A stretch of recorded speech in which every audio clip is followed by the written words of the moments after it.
A blessed day to all. Welcome to Blessed Creatures. Konting kaalaman tungkol sa kuneho.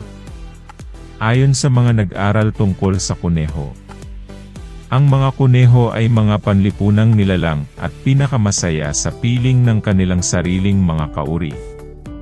Maaaring mabuhay ang mga alagang kuneho sa pagitan ng 8 hanggang 12 taon. Kaya may kagandahang alagaan ang mga ito sa ganitong tagal ng panahon. Kung ang kwago ay nakakalingon sila ng 270 paikot at bumalik, ang karamihan naman sa mga kuneho ay maaaring ikot ang kanilang mga tainga ng 180 degrees. Maaaring matukoy ng pag-ikot nito ang eksaktong lokasyon ng isang tunog. Ang mga kuneho ay may halos 360 degree o antas na paningin, ngunit sila ay ipinanganak na nakapikit. Ang mga alagang kuneho na ito ay maaaring may mga natural na kulay at lahi, ngunit ang mga personal na alagang kuneho o yung mga nasa farm, ay nananatiling may kaparehong pag-ugali sa kanilang mga ligaw o nasa gubat na kamag-anak. Dahil sila ay isang uri ng hayop bilang pagkain, sila ay hinahabol ng iba pang mga hayop sa gubat at syempre, yung mga nasa bakuran o farm na mga pangkonsumo, sila ay nasa akto na palaging alerto. Ibig sabihin nito ang mga kuneho talaga ay para sa pagkain ng ibang mga hayop at kung ito ay nasa kagubatan o nasa laya lang. Hanggang sa mapag-aralan ng mga dalubhasa, na pwede din pang suporta sa pangangailangan ng tao, at yung iba, ay hanggang alaga lang or pet sa bahay, dahil nga sa napakaamong itsura nito, at nakakaawang katayin. Ang mga babaeng kuneho ay tinatawag na doe, at ang mga lalaking kuneho ay tinatawag na buck. Kapag may nagtanong sa'yo or sa atin kung ikaw o kayo ba ay may doe or buck, ibig sabihin kuneho ang hinahanap nila, hindi kung anumang hayop. Ang mga kuneho may pagkakataong may problema sa ngipin na maaring masolusyonan, mga alagang kuneho. Maraming mga nag-aalaga na pumupunta sa veterinaryo, dahil ang kanilang kuneho ay hindi normal ang ngipin o nauugnay na problema sa bibig, kagaya nga ng paghaba ng ngipin na lumalampas sa bibig at hindi normal.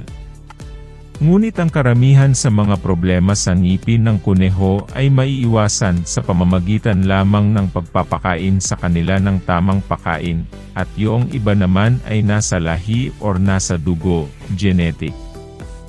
Ang mga kuneho ay nangangailangan ng patuloy na matustusan ng dayami o sariwang damo upang ngumuya, makakatulong sa pagpapanatili ng normal na haba ng ngipin. Sa katunayan, 70% ng kanilang pang-araw-araw na pagkain ay dapat na binubuo ng mga ito.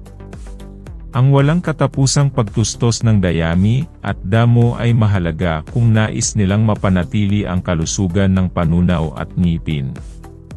Malalaman mo na ang isang kuneho ay komportable sa paligid dahil lalo na kung makita ka niya, sila ay masayang palukso-lukso, paikot-ikot, at pagsipa ng mga paa ay mukhang wagas na kagalakan.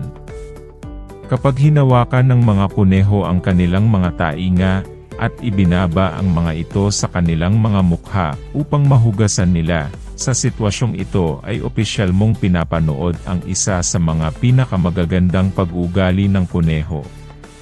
Ang mga ugat na gulay ay hindi natural na bahagi na pang-araw-araw na pagkain ng kuneho na ibig sabihin ay hindi dapat madalas na pakain, at ang mga karot ay may mataas sa asukal kaya dapat lamang ang pagpapakain nito ay paminsan-minsan, at katamtaman lang. Kaya maraming dapat ipaliwanag si Bugs Bunny. Nasisiyahan ang mga kuneho sa paligid ng mga tao, at kadalasang nakikilala ang kanilang mga may-ari sa pamamagitan ng paningin at tunog.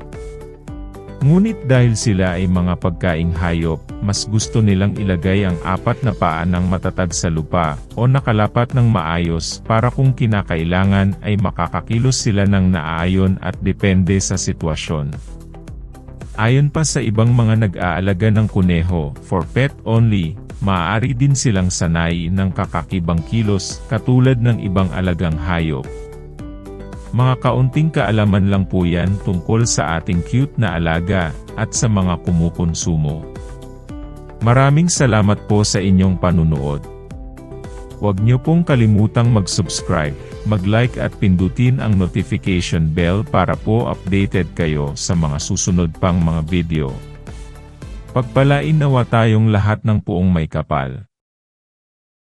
Thank you for watching. Please subscribe and click notification bell for the updates and more video from our YouTube channel. God bless.